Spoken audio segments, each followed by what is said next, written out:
Туристы – люди неугомонные и с удовольствием расширяют свой кругозор. И вот вам мое обращение ко всем любопытствующим. Хорошо запомните, что я говорю. От Красного моря в Египте до Мертвого моря в Израиле на крыльях Пегаса рукой подать. Это тонкий намек на то, что пора бы вам побывать таки в Израиле.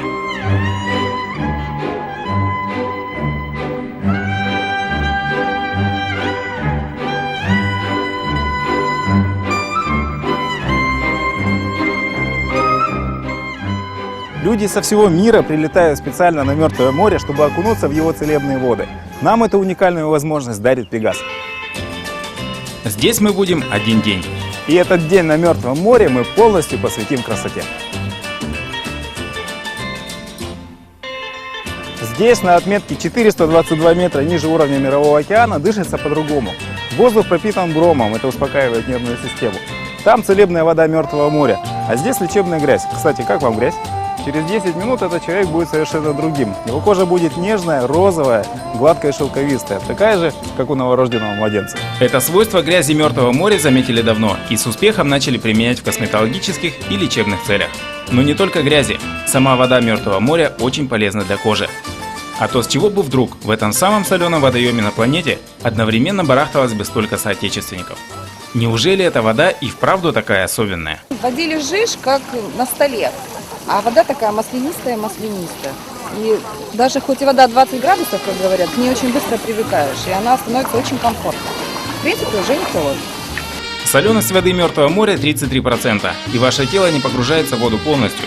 Вы как бы полусидите, полулежите в тягучей воде, которая обволакивает вас невысыхающей пленкой, поверх которой следует наносить уникальную минеральную грязь. Эта грязь полезна всем женщинам без исключения, а молодым девушкам тем более. Мы сохраним свою молодость как можно дольше. Через 10 минут грязь высохнет, и ее нужно будет смыть прямо в Мертвом море. И вот тогда вы на себе почувствуете все ее уникальные свойства, придающие вашей коже гладкость и шелковистость. Ну а после самое время покинуть природную здравницу и отправиться в Иерусалим.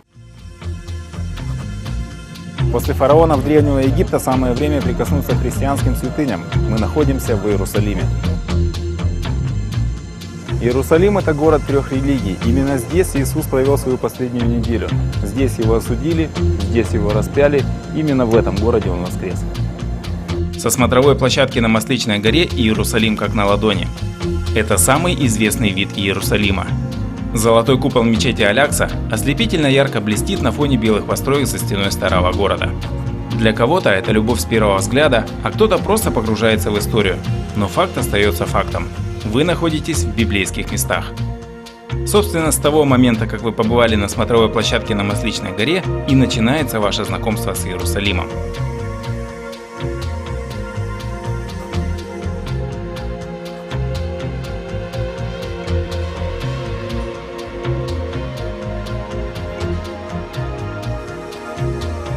И следующее место, куда ступит ваша нога – Гефсиманский сад у подножия Масличной горы.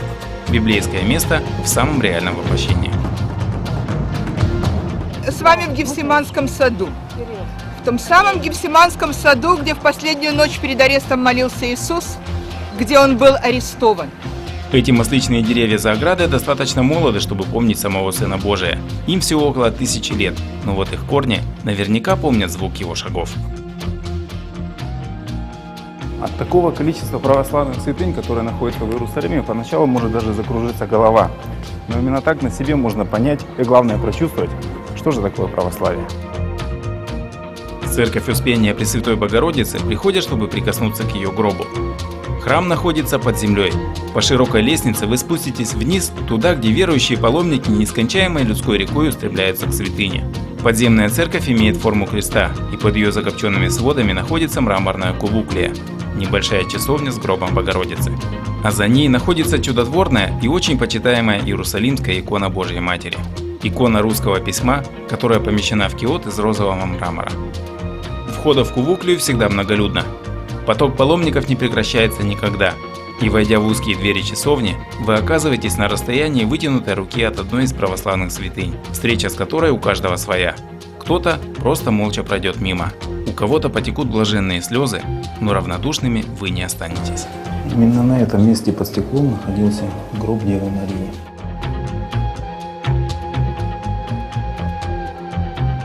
И каждый приходящий в храм имеет возможность прикоснуться к этой православной святыне.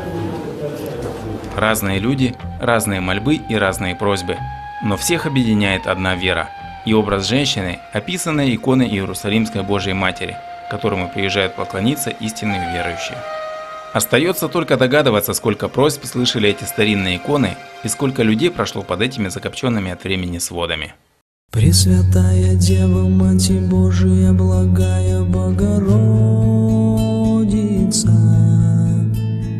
не остави нас Своею вечною и доброю молитвою.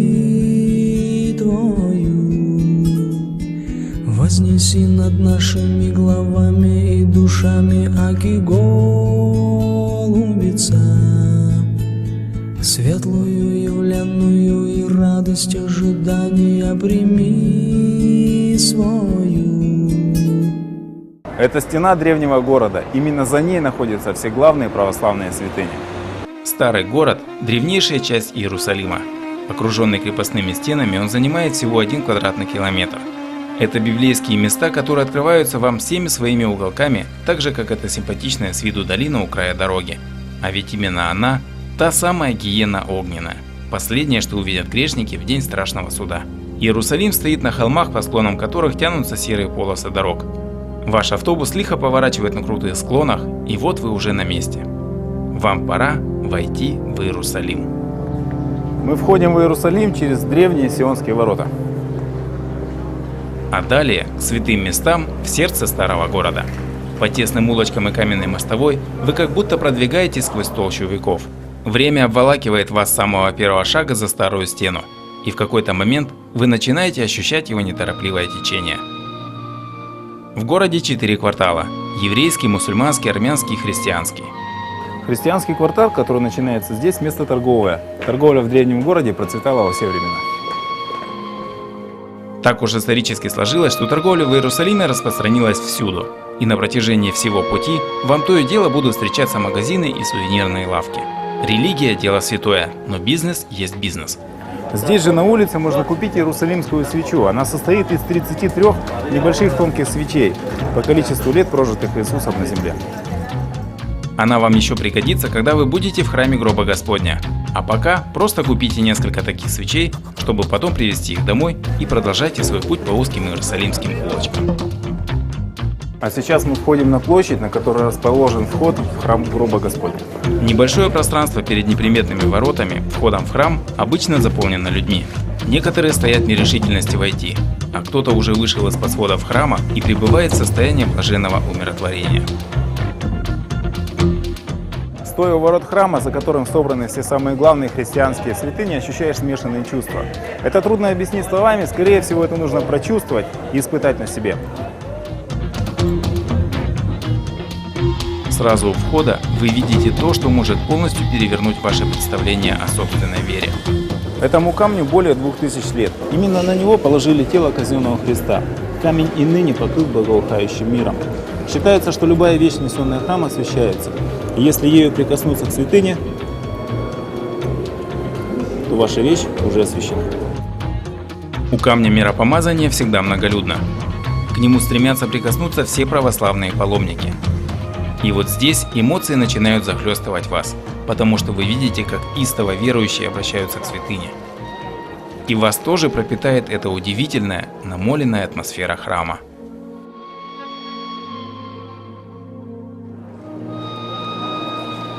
Именно в этом зале происходит снисхождение благодатного огня, частицу которого мы увезем с собой на родину. Вот зачем вам иерусалимские свечи, купленные заранее. Теперь частица благодатного Божьего огня всегда будет рядом с нами. Огонь, горящий в лампадах, тот самый благодатный огонь, который не сходит в храм гроба Господня в Великую Субботу накануне православной Пасхи. После того, как вы зажгли и потушили свечи, все малые церковные свечи следует зажигать от иерусалимской свечи.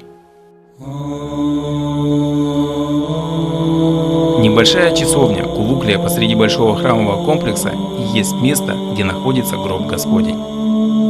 Именно сюда приходят паломники со всех краев света, чтобы своими глазами увидеть самую почитаемую христианскую святыню.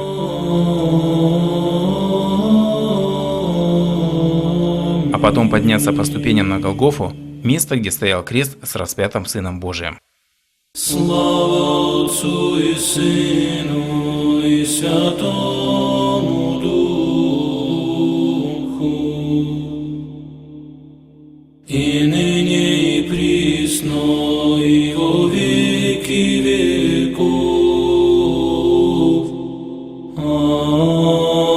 Аминь. Сама Голгофа невысока.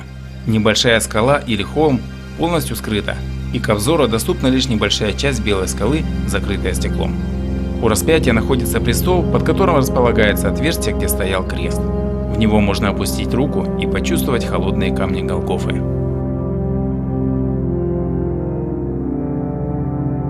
Теперь я точно знаю, что все это было на самом деле.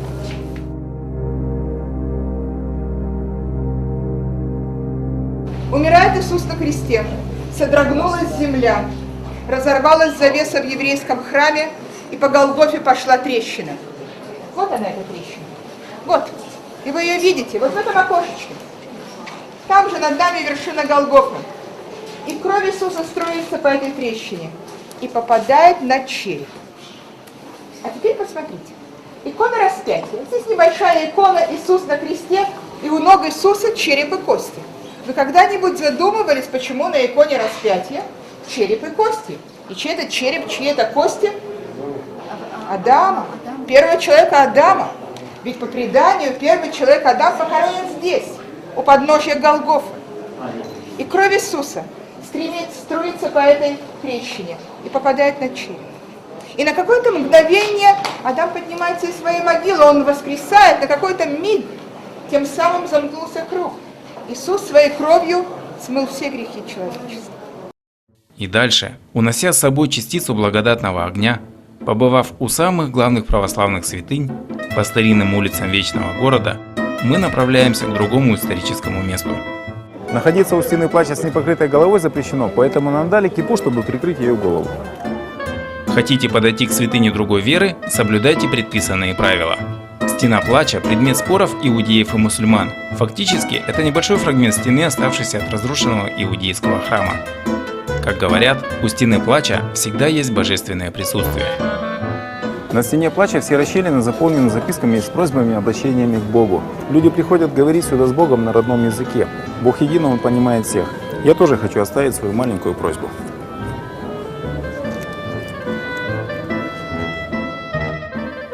У этой стены увидишь солдата с оружием, молящегося о мире, ортодоксального иудея и православного верующего. Люди несут к стене плача свои записки с просьбами и обращениями к Богу. Потому что даже сами иудеи в шутку говорят о том, что это самый прямой телефон наверх. Так это или нет, каждый спустя некоторое время определит для себя сам. Но после того, как вы погуляете по древним улицам Иерусалима, таких вопросов обычно не возникает. И выйдя из ворот старого города, в статусе пилигрима, иерусалимского паломника, сможете с гордостью сказать себе: «Теперь я знаю, какая она, святая земля».